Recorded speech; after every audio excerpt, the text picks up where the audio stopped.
आज इस वीडियो को देखने के बाद अगर आपके अंदर पढ़ाई के लिए तूफान नहीं उठाना तो इस चैनल को हमेशा के लिए छोड़कर जा सकते हो। लेकिन अगर तूफान उठा तो इस मोटिवेशनल विंग्स को जरूर सब्सक्राइब कर लेना, क्योंकि यहाँ पर आपको ऐसी ही तूफानी वीडियोज मिलती रहेंगी जो आपकी जिंदगी बदल कर रख देंगी। So let's start the video.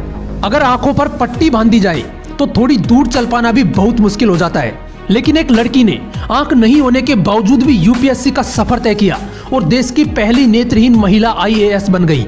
कोई जिद्दी लड़की ही होगी ना ऐसी, क्योंकि अगर उसकी जगह कोई और इंसान होता तो पूरी जिंदगी सिर्फ अंधा बनकर गुजार देता।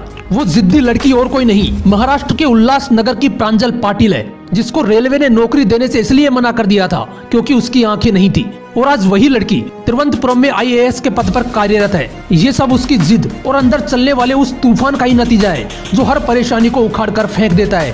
क्योंकि प्रॉब्लम्स की वजह से बहाने लगाना तो बहुत आसान है, लेकिन अंदर एक तूफान चाहिए होता है प्रॉब्लम्स को लात मार के कुछ बड़ा करने के लिए। ऐसी ही एक कहानी है हरियाणा के अजीत कुमार की। 5 साल की उम्र में इस बंदे को डायरिया हो गया और इस वजह से उनकी आंखों की रोशनी हमेशा के लिए चली गई।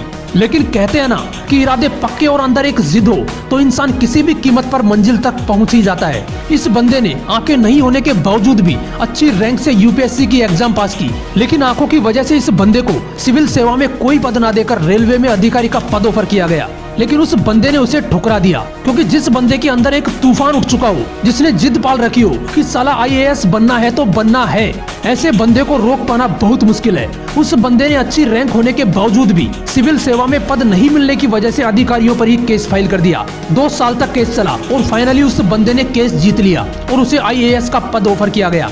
ये होते हैं जिद्दी इंसान, जिनकी आंखों से ऊपर वाले ने भले ही रंग छीन लिए हों, लेकिन इन्होंने अपनी जिद की बदौलत जिंदगी में फिर से रंग भर दिए। जहां पर लोग सब कुछ सलामत होने के बावजूद भी हार मान लेते हैं, वहीं पर ऐसे जिद्दी लोग अपनी सफलता के झंडे गाड़ते हैं। एक लड़का जिसके पास पढ़ाई करने के लिए भी पैसे नहीं थे, उसकी पढ़ाई के लिए उसके माँ बाप ने अपना घर बेच दिया और खुद रेंट से रहने लगे। उन्होंने अपने बेटे से कहा कि बेटा ये खर्चा नहीं, इन्वेस्टमेंट है तेरे ऊपर, रिटर्न ऑफ इन्वेस्टमेंट तुझे देना है। उस लड़के ने अपने सपने को पूरा करने के लिए इतनी मेहनत की कि फर्स्ट अटेम्प्ट में ही यूपीएससी क्लियर कर दिया और बन गया आईएएस प्रदीप सिंह। यार, औकात से बड़ा करने के लिए औकात से ज्यादा मेहनत करनी पड़ती है। ऐसा ही एक लड़का जिसके अब्बू रिक्शा चलाते थे, गरीबी का आलम कुछ ऐसा था कि उस बंदे के पास बुक्स खरीदने तक के पैसे नहीं थे। इसके बावजूद जब तुम बहानों की लिस्ट बना रहे थे, वो लड़का इंडिया का यंगेस्ट आईएएस ऑफिसर बन गया, मिस्टर अंसार शेख।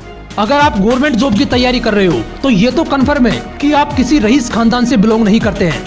आप में से किसी के पिताजी गवर्नमेंट जॉब करते होंगे तो किसी के प्राइवेट जॉब करते होंगे, किसी के पिताजी शॉपकीपर होंगे तो किसी के पिताजी मजदूर भी होंगे।